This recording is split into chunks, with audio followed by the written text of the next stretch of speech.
when a lone fighter saved 300 bomber crewmen from death.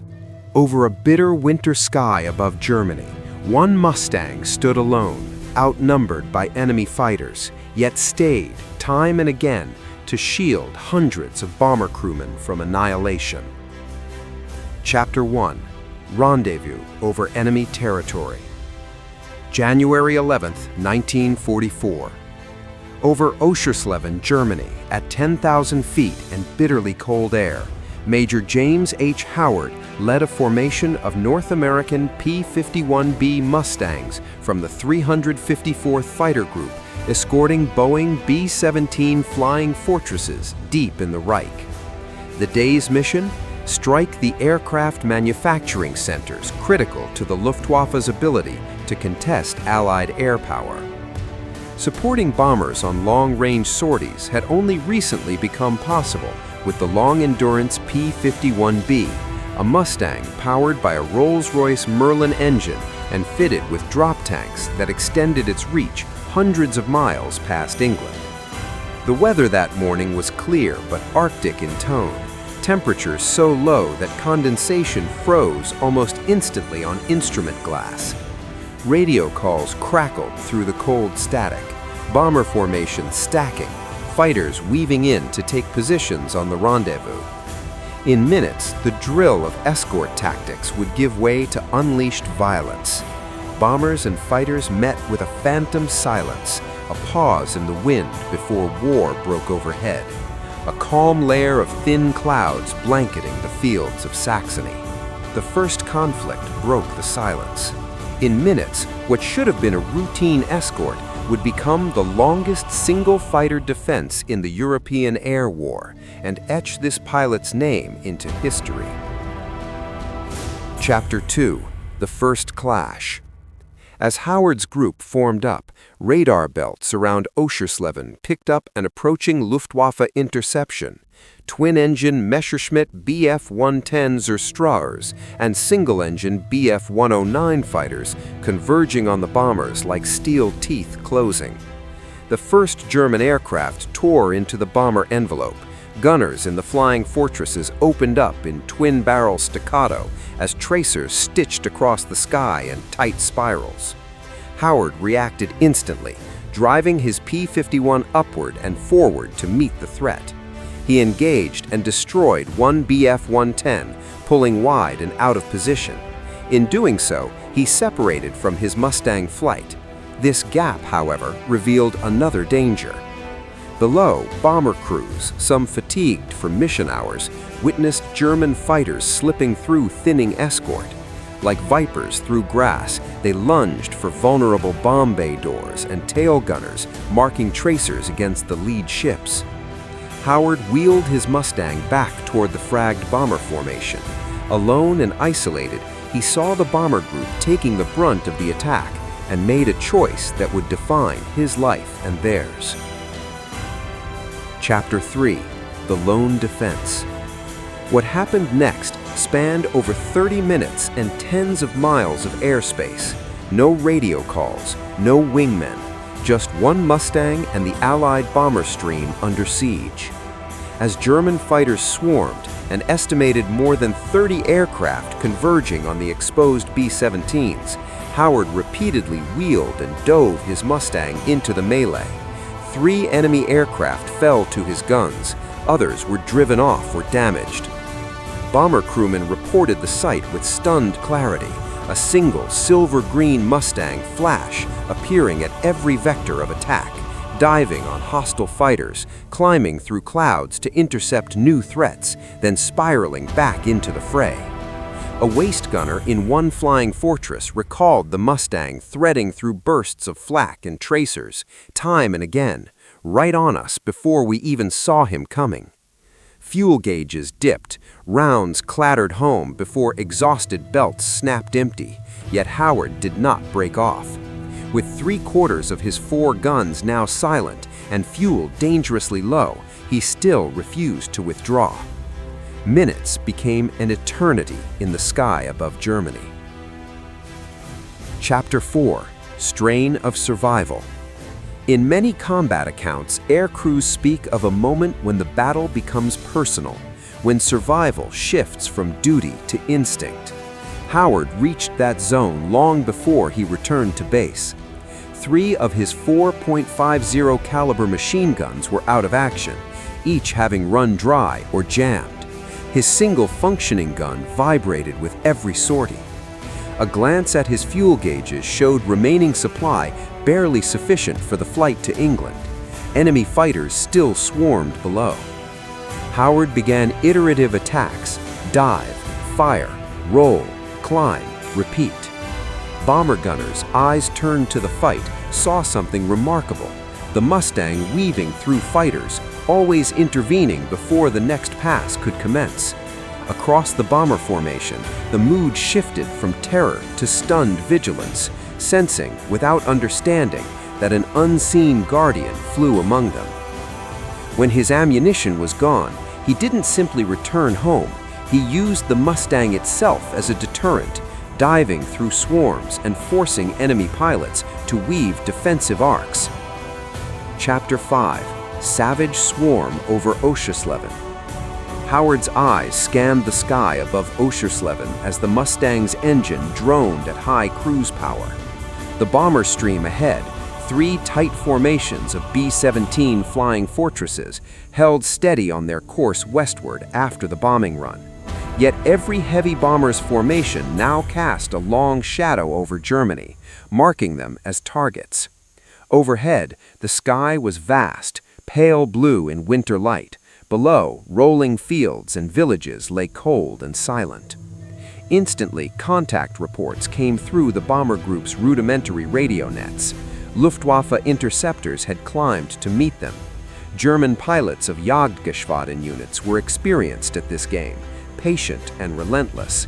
They attacked in coordinated waves, first with twin-engine Messerschmitt Bf-110s or Streurs, and single-engine fighters like the Focke-Wulf FW-19 and Messerschmitt Bf-109s. Howard engaged his assigned escort position with perfect discipline. He dived his P-51B Mustang, call sign Ding Hao, at a Bf-110 trying to slip past the formation's forward edge. With a controlled burst, he saw the heavy fighter's port engine flame and its nose drop as it went down toward the German fields below.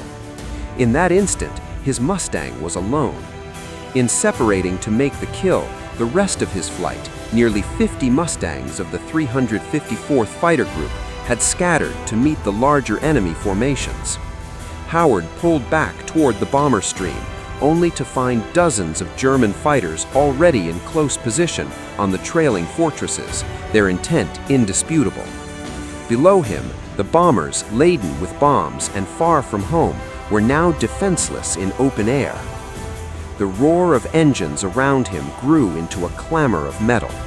Enemy fighters drove in from all directions, some high, some low, some crossing ahead to break up the tight bomber boxes. Each B-17 was a fortress of defensive firepower, but even that was not enough against such concentrated fangs without guard. Howard's reluctant throttle adjustments and repeated climbs positioned him over the worst of the melee. He took aim at a sleek FW-190 slowing to line up on a bomber's tail.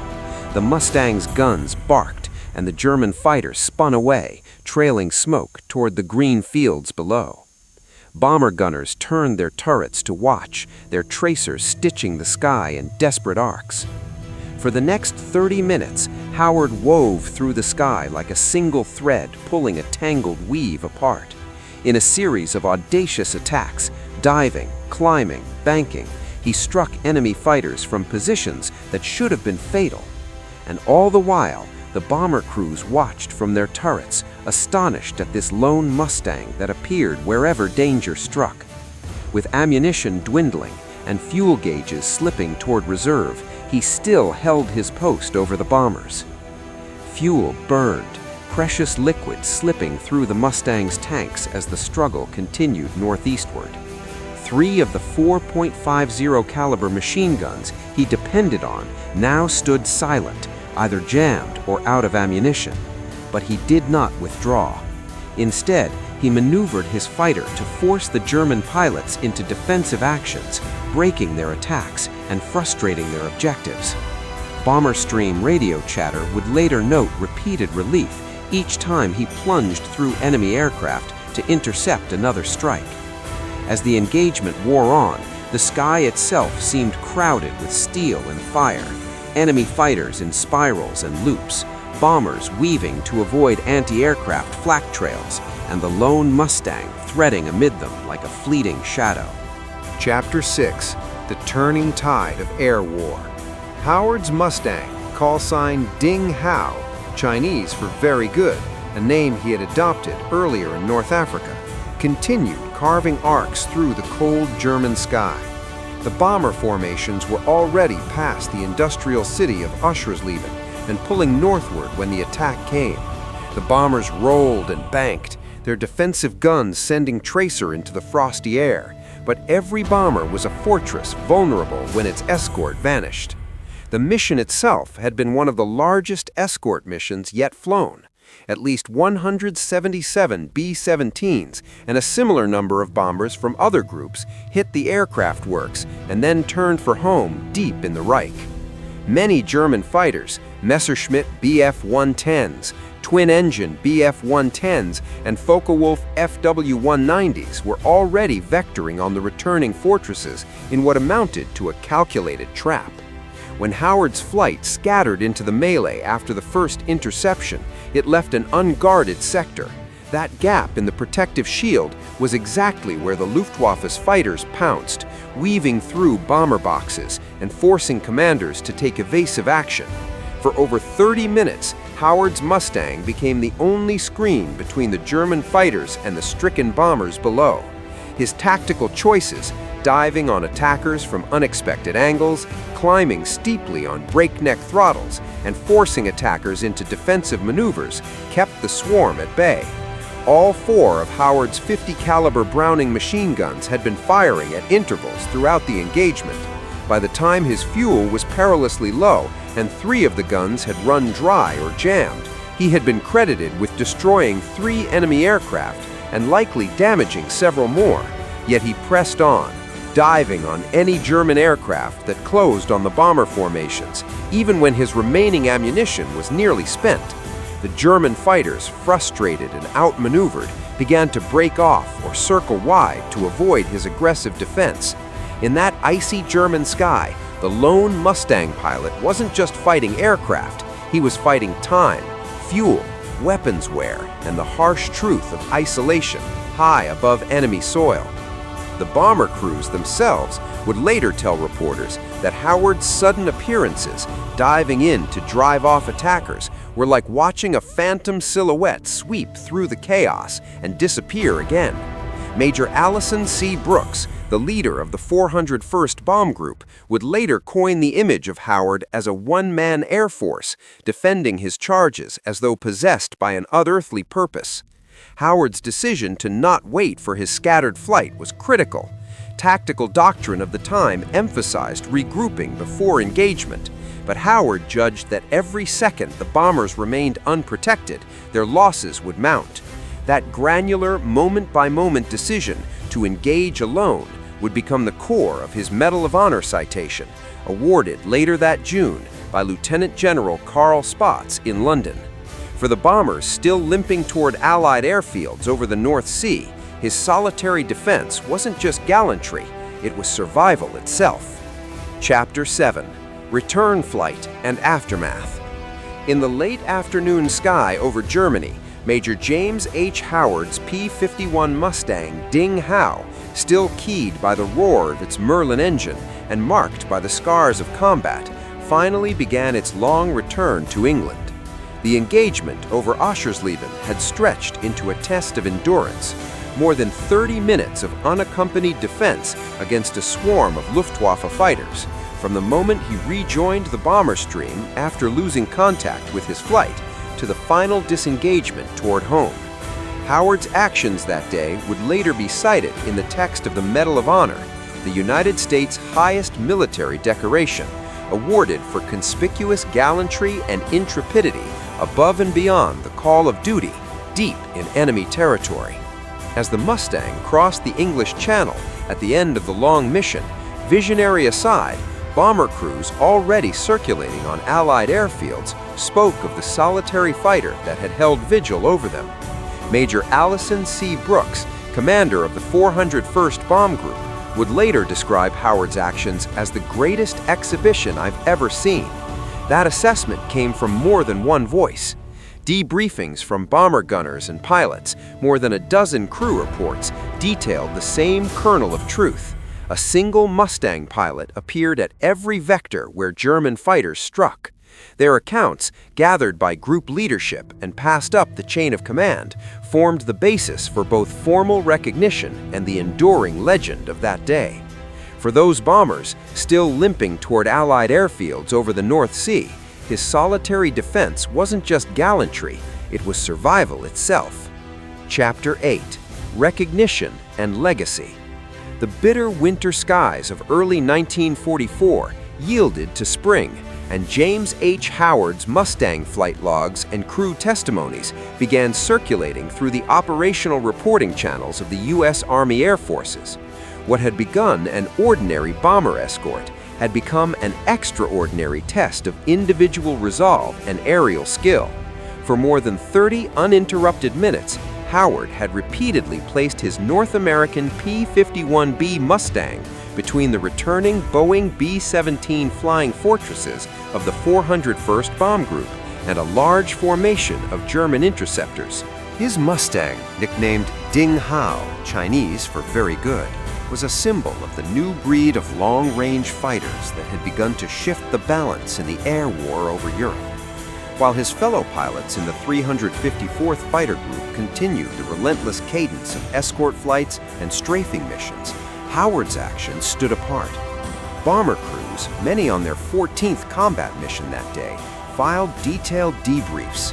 They described a single Mustang that repeatedly appeared at every point where German fighters bore down on them, diving into the melee, forcing attackers into defensive maneuvers, and then cutting through to the next threat.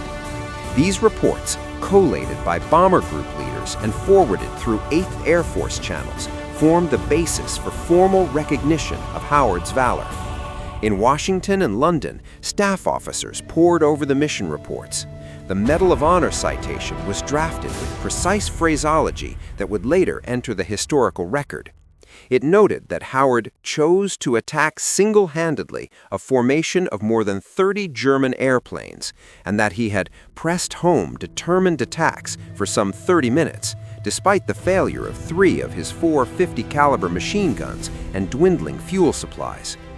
His citation stressed that he continued his aggressive action in an attempt to protect the bombers from the numerous fighters. This language underscored not just technical combat performance, but the protective intent that defined the mission. In the crowded air war over Europe, one fighter pilot's actions would become a defining legend of aerial escort warfare, not for a solitary kill tally, but for the breath-by-breath defense of dozens of bomber crews deep in enemy airspace. On June 27, 1944, at an awards ceremony in London, Lieutenant General Carl A. Spaatz, commander of the U.S. Strategic Air Forces in Europe, pinned the Medal of Honor on Howard's uniform. It was a singular distinction. Howard was the only fighter pilot in the European theater of operations in World War II to receive this decoration for aerial combat. His peers in the 354th Fighter Group, commanders of bomber units and higher headquarters, recognized the moment as emblematic of the evolving role of fighter escort in the strategic bombing campaign, a shift from short-range covering forces to long-range defensive screens that could engage the enemy deep within Reich airspace. As word of Howard's deeds spread among airmen, his narrative became a subject of conversation in briefing rooms and mess halls alike. Major Allison C. Brooks, leader of the 401st Bomb Group that day, called the episode the greatest exhibition I've ever seen, a statement echoed in debrief reports and later published histories. Debriefing officers reported that bomber crews had filed no fewer than 16 individual accounts describing the lone Mustang's intervention, each noting the repeated appearance of a single fighter where danger was greatest. Beyond the Medal of Honor, the mission influenced tactical thought. Escort doctrine, already rapidly evolving with the introduction of long-range fighters like the P-51, began to emphasize more flexible engagement principles, trusting experienced pilots to judge when to rejoin a formation or when to act independently to preserve the bombers under threat. That doctrine would carry into later campaigns across Europe, where deep penetration raids became the norm rather than the exception. The actions of one pilot would echo into aerial strategy discussions, not only in mission reports, but in the minds of every fighter and bomber crew that followed. Though Howard continued flying combat missions, including support for the Normandy invasion that summer, this single sortie over Aschersleben stood as the watershed of his wartime career and a testament to how individual initiative could alter the course of a deadly aerial engagement. His Mustang returned to base with little damage to show for weeks of battle, bearing only one bullet hole, a testament to the aircraft's rugged design and Howard's tactical control in the sky. And so, as the bomber streams of World War II recede into memory, we remember not just the vast campaigns and sweeping strategies, but the individual moments, measured in seconds of choice and flight, that saved lives and shaped history. If this account of Major James H. Howard's extraordinary mission moved you, consider liking and commenting to share your thoughts on his valor and the defense of the bomber crews that day.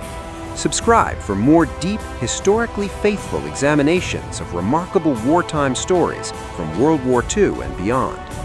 Thanks a lot for subscribing, liking, and commenting on our video. God bless every one of us.